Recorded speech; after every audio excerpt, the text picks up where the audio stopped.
Assalamualaikum warahmatullahi wabarakatuh. Saya di sini sebagai perwakilan kelompok untuk menyampaikan presentasi materi tugas analisis proses bisnis. Kelompok saya terdiri dari 3 orang, yaitu yang pertama Rizky Arsyada, yang kedua Suhendra Anang Prasetyo, dan yang ketiga dengan saya sendiri Falah Maulana Ferdian. Di materi kali ini saya menyampaikan tentang UMKM Ablah Generation. Dari sejarah UMKM-nya, awalnya pemilik atau owner Ablah ini memang sudah hobi dalam membuat model fashion. Dan juga kebetulan orang tuanya adalah seorang penjahit, sehingga owner memiliki inisiatif untuk memulai usahanya pada 2017 dengan memberi nama UMKM-nya dengan Ablah Generation. Awal mula bisnis UMKM ini dari proses pre-order perorangan dan usaha bucket flannel. Sampai akhirnya pada tahun 2018, Mbak Alvina atau owner UMKM Ablah Generation ini mulai mencoba untuk memasarkan dan mengenalkan produknya lebih luas dengan menjual di bazar UMY pada saat itu dan Jogja Fashion Fair, sehingga makin banyak yang mengenal produk UMKM ini. Sampai saat ini UMKM Ablah Generation sudah membuka reseller sejumlah 20 reseller di beberapa daerah di Indonesia seperti Kalimantan, Jawa, Sumatera, bahkan Kalimantan. Oke, selanjutnya mengidentifikasi proses bisnis UMKM. Proses bisnis utamanya yaitu menjual jasa jahit, kemudian menjual produk Ablah Generation, dan baru-baru ini ada beberapa produk lagi yang keluar. Terus proses bisnis pendukungnya ada rekrutmen reseller dan membuka cabang. Selanjutnya, nah ini gambar proses bisnisnya. Pertama dari customer memesan, kemudian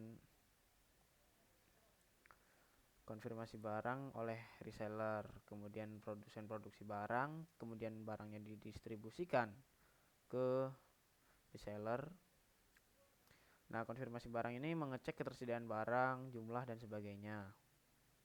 Jika terkonfirm, dia akan lanjut konsumer membayar. Jika tidak, maka kembali lagi ke customer dan pesanan dibatalkan. Kemudian ada confirm lagi sudah dibayar atau belum. Jika sudah, lanjut ke pengiriman barang dan barang diterima customer. Jika belum, maka pesanan dibatalkan dan proses selesai. Kemudian proses bisnis yang pertama itu iklan atau promosi itu berkriteria penting. Kemudian 2, branding penting juga. Kemudian 3, cuci gudang mungkin tidak penting. 4, potongan harga mungkin bisa dijalankan. Kenapa iklan atau promosi penting? Agar masyarakat dapat mengenal produk-produk Ablah Generation. Branding juga agar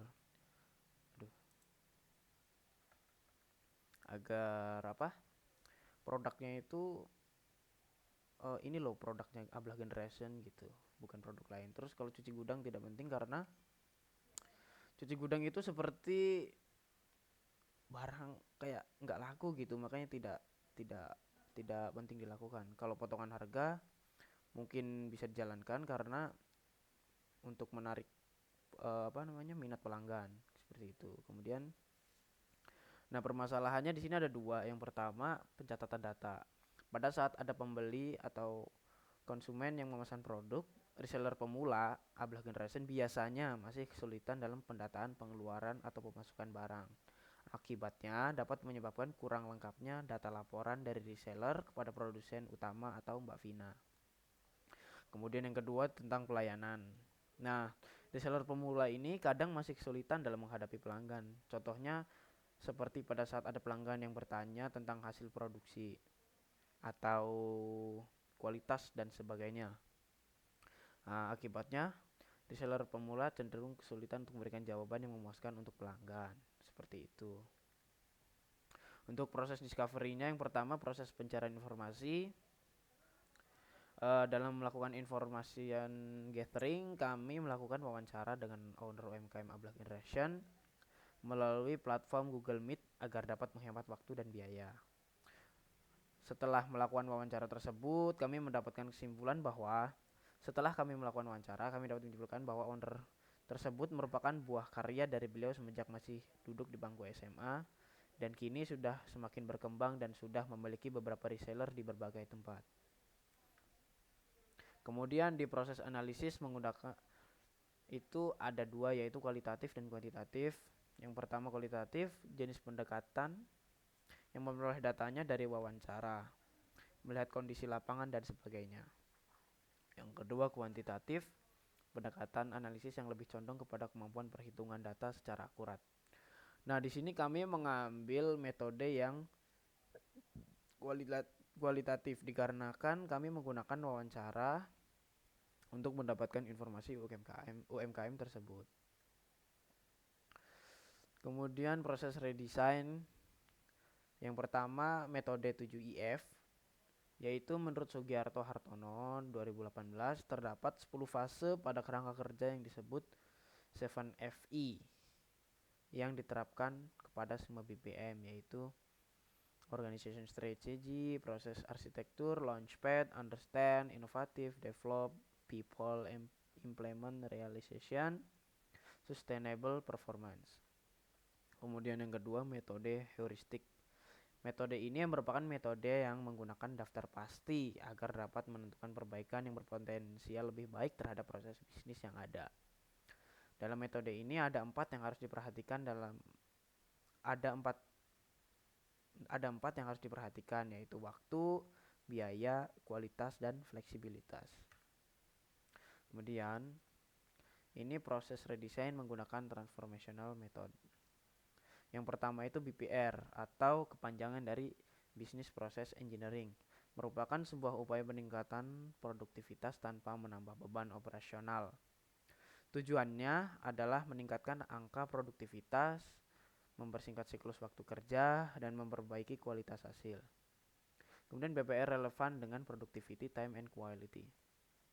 Yang kedua, product based design. Metode ini bertujuan untuk merombak ulang sebuah proses dan bersifat dengan analitis, karena bergantung pada cara yang formal dalam pembuatan proses bisnis.